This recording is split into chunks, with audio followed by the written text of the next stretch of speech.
All right, start recording. Okay. Oh, hello. I'm Oh, back. okay. Anthony's back. We're about to start a podcast. Okay. Um, Welcome to Free Will, Science, and Religion. I'm Chandler Klebs here with Anthony Bishop, Jamie Soden, and George Ortega, and we're going to talk about how we can forgive people for their past mistakes because we understand that they weren't really up to them in the first place. That since we understand people aren't really to blame, we no longer hold a grudge against people and seek revenge against them.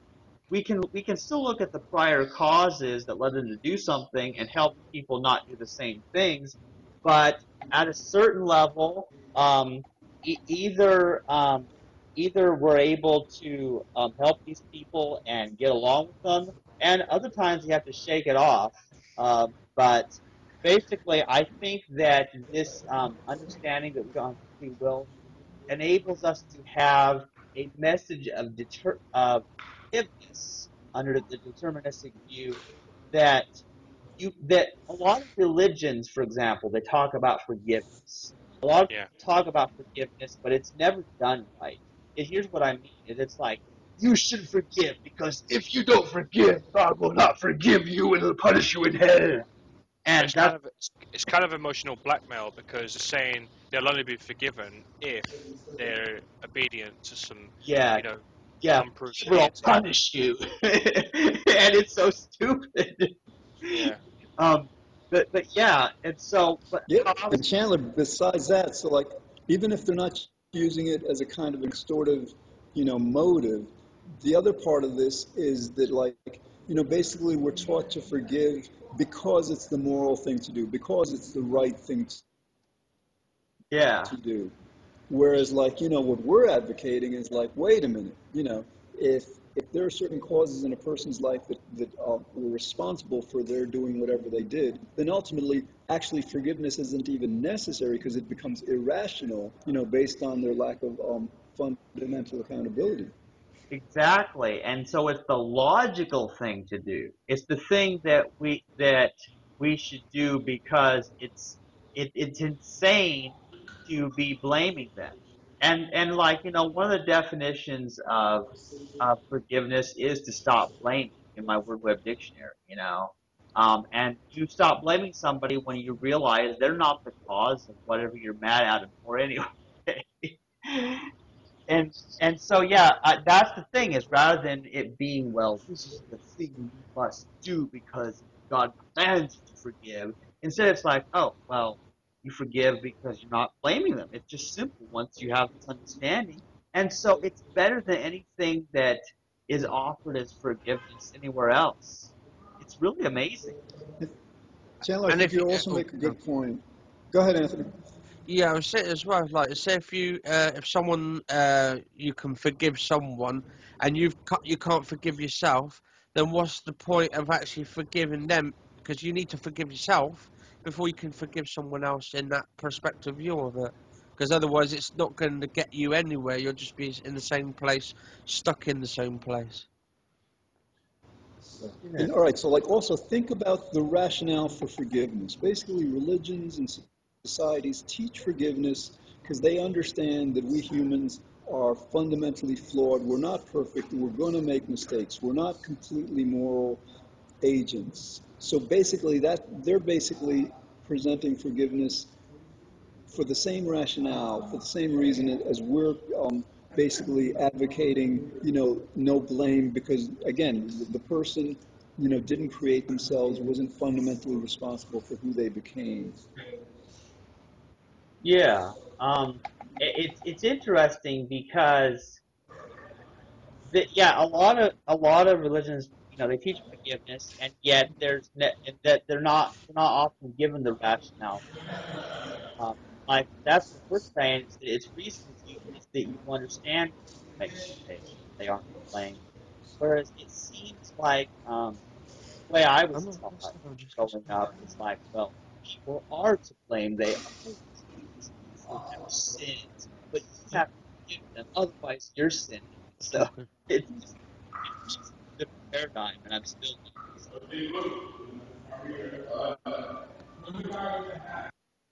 Oh, Yeah, it sounded like people were talking in the background wherever George was. Okay, so that's kind of weird.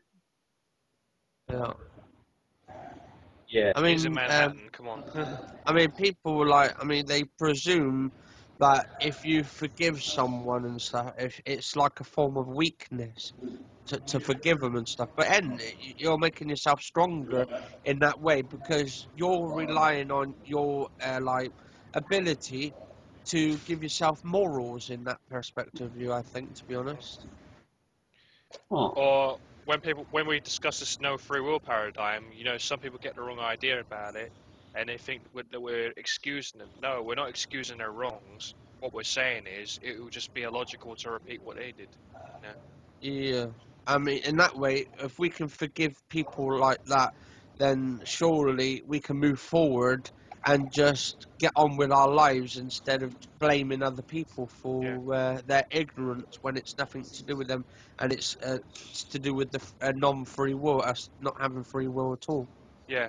I mean, I've spoken to some people on Twitter, right, who support the death penalty and stuff, right? Like this one person, right, called Un-American Otaku. I mean, um, I reckon this person said to me in the past that if you commit a murder, you deserve to die and stuff. And I was trying to tell him about the no free will stuff and all that. I mean, death penalty supporters, they come up with a rationale where if you kill the killer, if you kill someone who murdered someone, then you have closure, and that's from a death penalty supporter claim. George, do you get that?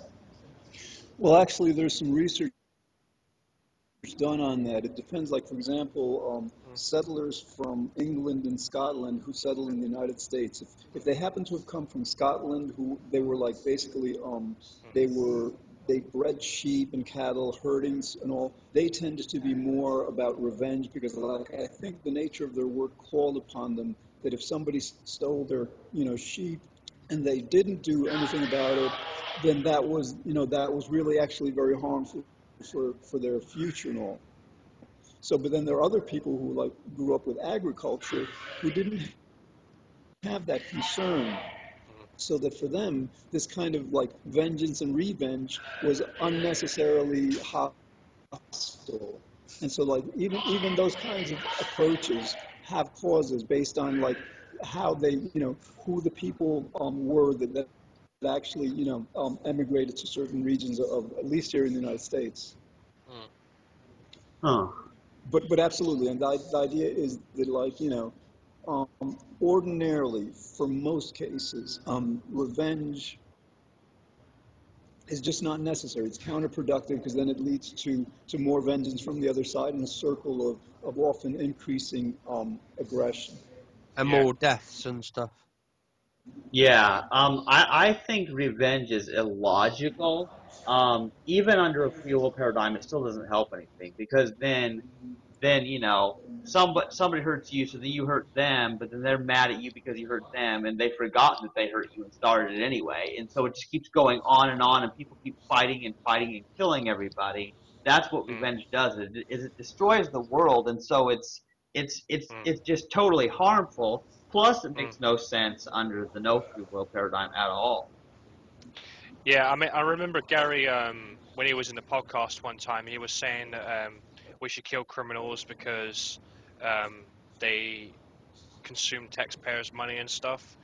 But the thing is, I don't think it's read into enough statistics because the appeals process costs a lot of money for death row, like cases and stuff. Yeah, I don't know. I mean, Guys, how would you distinguish between? Go ahead, Chandler. oh no, you go ahead, George. All right, here's a question.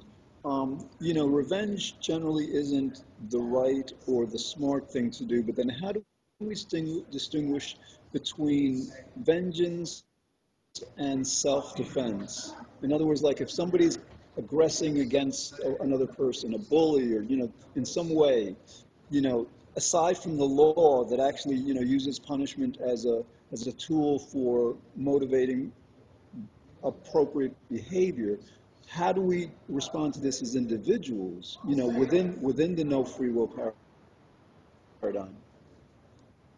In other words, like when is there, a case for self-defense that may, again, like lead to our having to harm someone um, out of necessity, not out of desire for vengeance. Yeah, so you're asking like how would we know the difference between the two?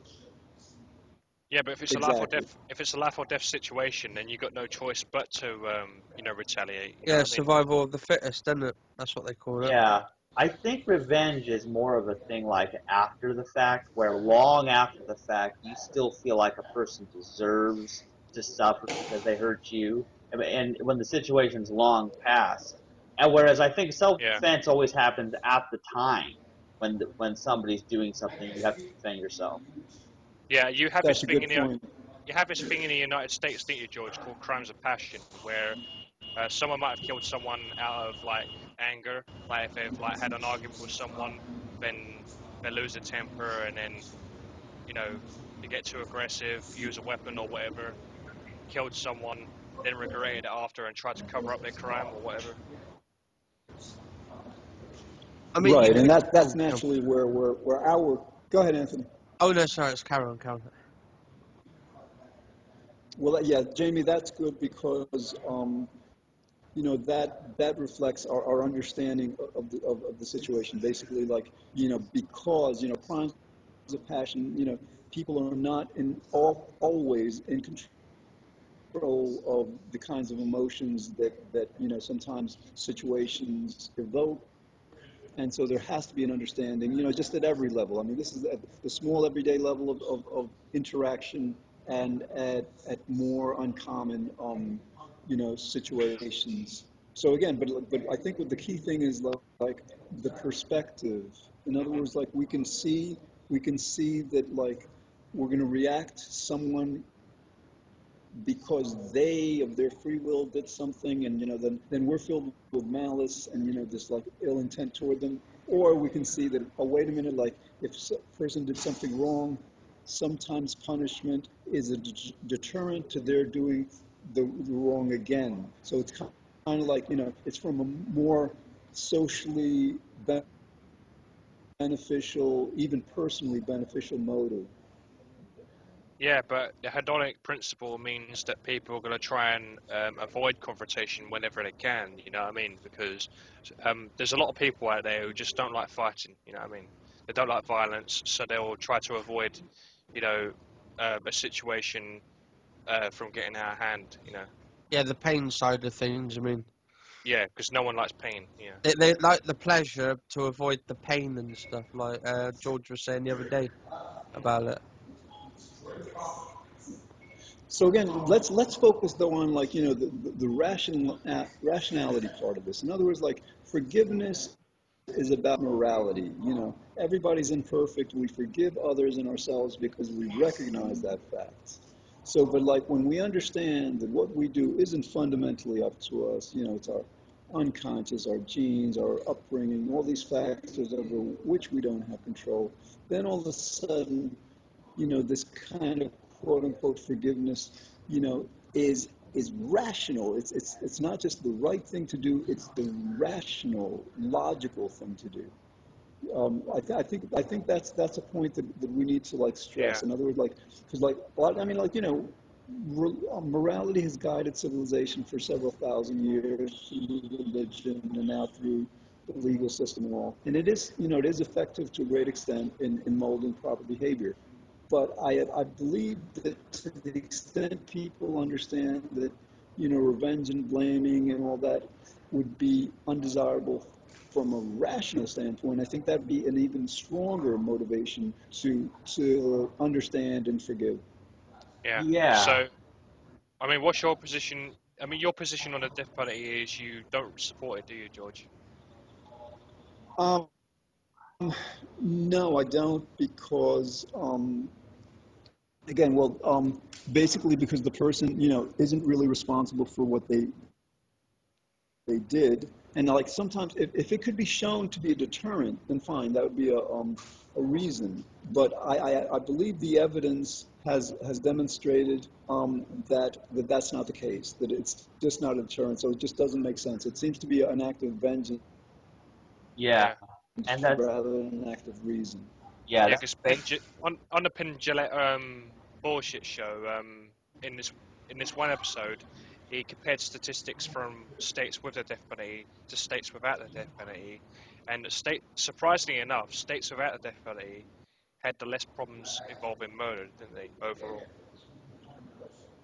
Yeah, I think, to be honest, I think Yeah, rationality they've found will stuff be. like that. Okay.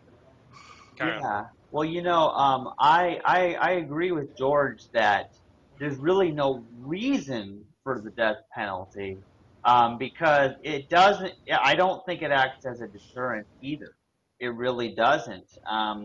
If it did, maybe, but it just seems, yeah, like it's all about revenge. That people, Yeah, everyone who has supported the death penalty that I've ever known, who said they supported it, they were a free will believer. They believed that these people deserved to die because they sinned, whatever, you know. And so that's been the only argument for the death penalty, and it's one based on a false belief. So find no credibility in it. yeah. I mean, if you commit murder, you're still going to get arrested anyway after the evidence is put forward. You know what I mean? So And the thing is, with this death penalty over in America and stuff, or different parts of the state, because mm, it's not in all the states, it's just in. I think they got it in Texas. I know they got in Texas. mm, They've got the death penalty over there.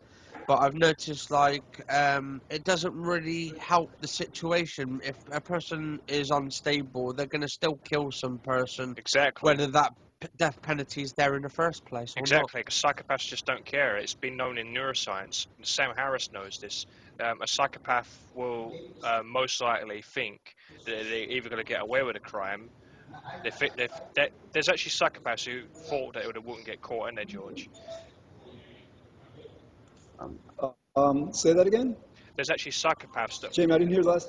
Sorry, no, I was talking about the thing with neuroscience, right? There's psychopaths who generally believed that they wouldn't get caught for their crimes.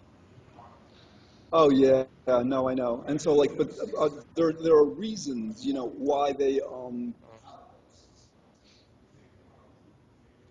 Mm, guys talk. I gotta like yeah, there are reasons why they have these kinds of beliefs, and I think if you reach them early enough, I think you can condition them to yeah. think otherwise.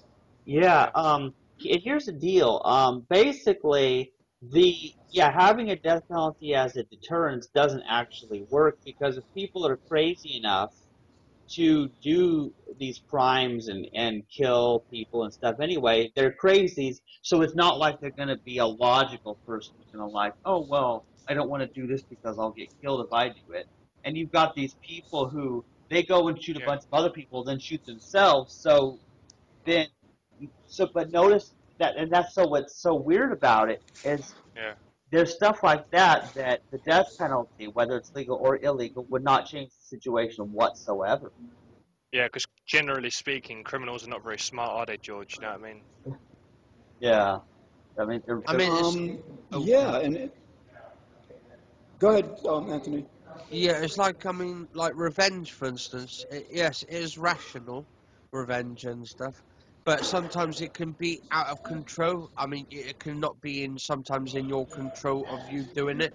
Say if someone kills a family member, right, and you go and kill that person, it might actually continue. You might get that person, but it doesn't mean that your mind thinks it's over. It could still think you're still over, still doing that, killing that bloke. So you're going to kill someone else that is actually like him. So you become like a vigilante stuff to help people. But then vigilantism Yeah, if you get is. revenge on someone, if you kill that person who killed someone in your family, then someone in their family might want to come after you. Yeah, Yeah, so then it comes round into a circle, and then no one gets anywhere except bloodshed.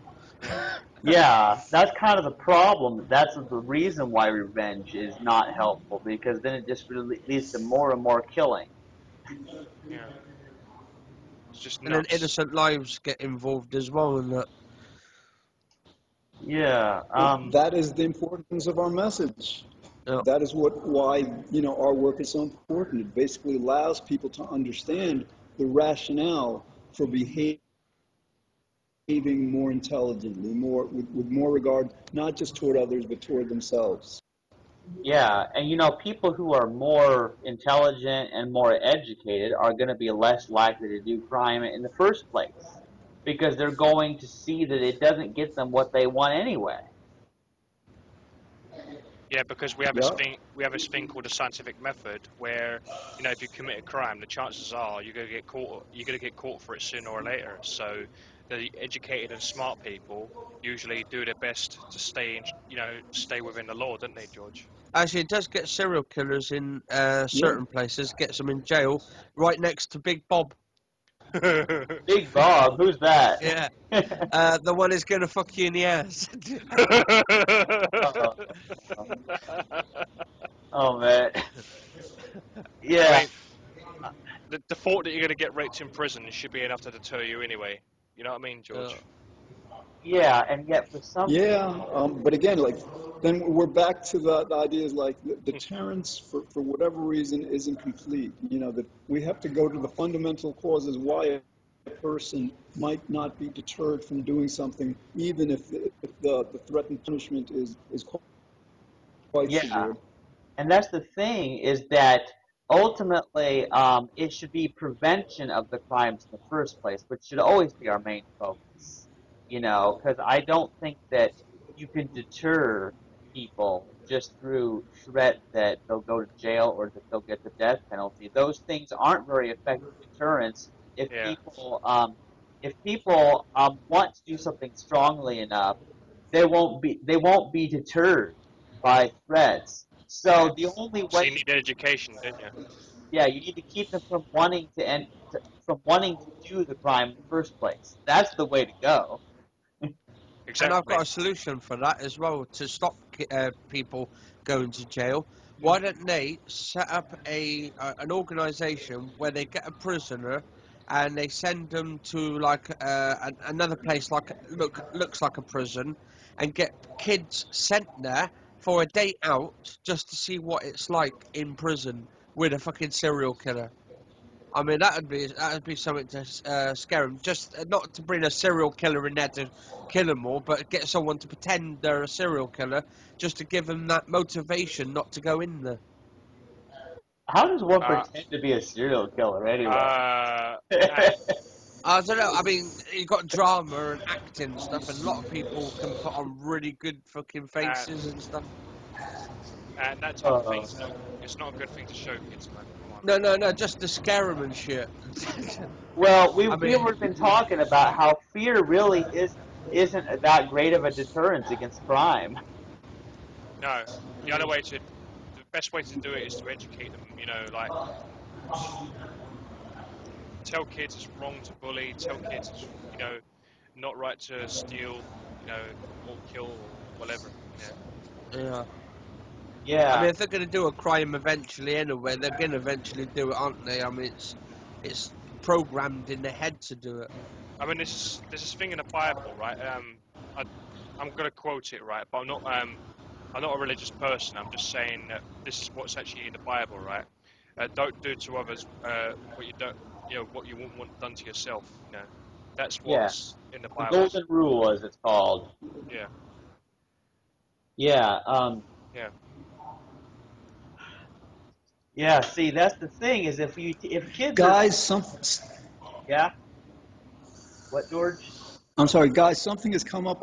I've got to leave the call. I'm sorry, something's come up that I got to get going. But it's been a great podcast so far. So I'll talk to you guys hopefully tomorrow too. Okay. Okay, okay. All right. Okay. Catch you later, Thanks, George. guys. Thanks, All Chandler. right. Thanks, Anthony. Bye, Jamie. Bye bye. All right.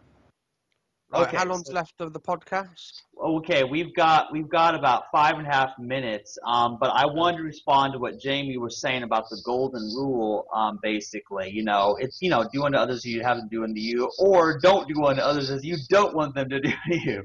Um, Yeah, but if kids were all taught that idea rather than being taught revenge, because some of them are taught revenge, you know, yeah. they're taught that by, you know, violence in movies and TV shows about people. Saying it all solves problems and shit. Yeah, because it really doesn't. But just think about it. You There are some realize, good things in the Bible, but just not a lot of it. You know what I mean? well, yeah, I mean, there's some good stuff in there. I mean, it's not stuff that you can't find other sources, of course, anyway, you know. Yeah. But how many Christians actually live by the golden rule? I mean, Yeah. that's the Well, problem. I'm not Christian myself. I'm just quoting the good part from it. You know, don't do to others what you don't want done to yourself, because, well, you don't Yeah. want to feel pain, do you?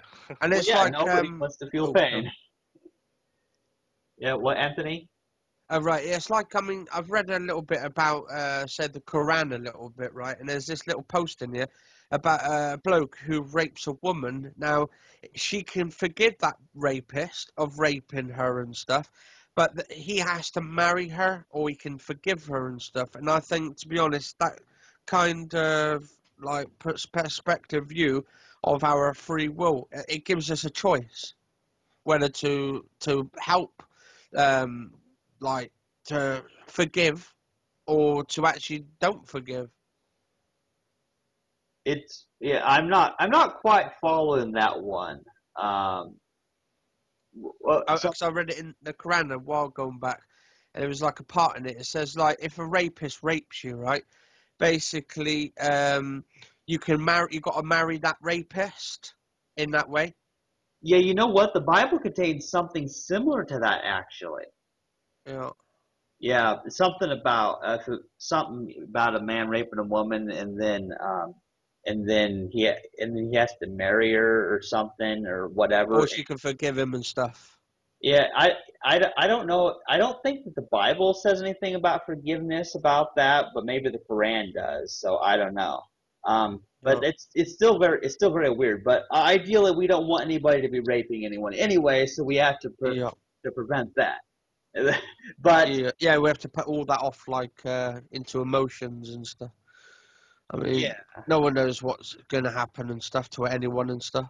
right. So here's the deal, guys, is that we've got the benefit of both because we all don't like pain, and so we can try to teach people to not do bad things because they wouldn't want it done to them. So we can still try to prevent crime, but at the same time, we understand that we don't have a free will and we don't blame people for how they've hurt us in the past. So we've got the benefit of both because we can still do our best to prevent it, but we know that we can't change what's already happened in the past. And we know that these people, they didn't choose to do it, but something had to cause them to want to do something in the first place. Yeah. Yeah. What do you think anyway, Jamie? Sorry. What was you saying? Oh no, it's what Chandler was on about. No, I didn't hear it properly because I was reading what About Felicia Hogan. forgiveness and stuff like we have to deter from it and all that. Yeah, Oh, I was basically saying that, we can forgive people because we understand they didn't have a free will and that they didn't choose to hurt us in the way that they did in the past. But at the same time, that doesn't mean that we don't do anything to prevent people from doing bad things. You know what I'm saying? yeah. Like, that's just it, is we can still try to educate people, to avoid the causes that teach people to kill and steal and lie and rape and all those things, those bad things that cause pain that we don't like, because none of us like it. And so Mhm. it doesn't mean that we have to give up on trying to make a more peaceful, less violent world. Because, you guys, I'm all about that. I'm all about nonviolence and teaching people to not be so mean. Yeah, Yeah. same here as well. I mean, I hate bullies. I think, to be honest, if bullies could see a way of our cause of it, of why we have no free will, then I suppose in one way it would stop them from doing the violence in the first place. Yeah, I think it would, because they would no longer be trying to punish you for something that they feel that you did wrong if they weren't blaming you and attributing free will to you in the first place. And so the very message of no free will actually reduces violence in and of itself, which is exactly why I'm promoting it so much. It's not just because it's a cool philosophical concept for esoteric autistic people. It's because it actually helps people and makes there less violence in the world. So that's the main reason I'm part of this podcast. Yeah, Yeah. and then I wouldn't have got my ass kicked in the first place if my bully and stuff didn't bully the shit out of me. Yeah, but the thing, Yeah. yeah, but the thing is with bullies, they're not very intelligent, are they? Because if they were intelligent, I mean, why would they be picking on people for liking the TV show, or picking on people for what they wear, or you know, their Oh, sexuality and stuff, or You if know, they're autistic or or if whatever. yeah, they got a fetish or something. yeah. Yeah, Yeah. well, that's the thing is that bullies aren't very smart. And that's just it. We just understand that these people lack intelligence and we don't take it so personally. you know? Well, anyway, guys, we've been talking. Well, I think it's time to end this podcast, but it's actually been great. And I might Hmm. have to go back and listen to it just because I missed so much. It went by so fast. I'm kind of lost. All right. Okay, so you've been listening to Free Will, Science, and Religion with Chandler Klebs, Anthony Bishop, Jamie Soden, and George Ortega. We'll see you in the future. Bye.